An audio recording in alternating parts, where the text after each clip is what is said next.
we don't have an ounce of reputation beyond what we need, and we can't afford to lose it. So we never will trade reputation away for money.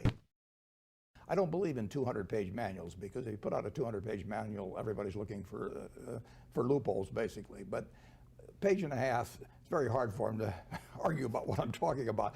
So I tell them, that my reputation, Berkshire's reputation, is in their hands. And not only, and we've got all the money we need. We'd like to make more money, but we got all the money we need. We don't have an ounce of reputation beyond what we need, and we can't afford to lose it. So we never will trade reputation away for money. And they're the ones that are the guardians of that, and that I want them to not only do what's legal, obviously, but I want them to judge every action by how it would appear on the front page of their local paper, written by a smart but semi-unfriendly reporter, who really understood it, to be read by their family, their neighbors, their friends, and it has to pass that test as well. And I tell them I don't want anything around the lines. I tell them there's plenty of money to be made in the center of the court, and I'm 84 and my eyes aren't that good anymore. I can't quite see the lines that well. So just keep it in the center of the court, and if they have any questions, call me. Even the occasional dust-up at Berkshire there will be. is big news. Yeah. And I'll pick on Solomon only because it's history now. Yeah, it's a good one. A lot of time to reflect on that. When you think about what you went through there, what advice do you have for a CEO who's on the media hot seat because of a similar situation? Well, there's a couple pieces of advice on that. The first is that when you find out a bad news, correct it, and if it's necessary to report it, then the authorities report it immediately. The big problem at Solomon was not what a fellow named Mosier did, which was to defy the U.S. government, not ever a very good idea, but that could have been handled.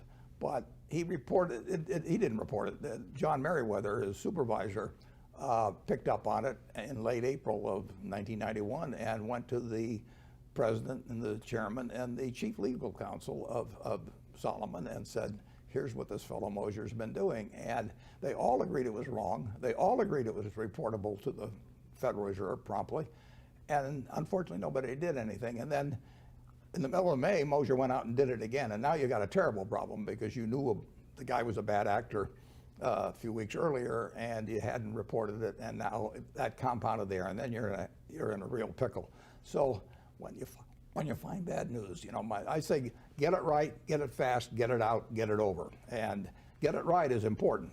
There wasn't any question that Mosier had done it there, but to get it fast and get it out, they missed on. And so deal with you're going to get bad news. I mean, I got 330,000 people. I mean, I will guarantee you that probably dozens of them are doing something wrong right now, and I just hope I find out about it early, and the person below me finds out and lets me know if it's bad enough, and that they stop it. So you can't have a city of 330,000 without an occasional crime of some sort. So it's going to happen, and you've got to do something about it fast when it does happen.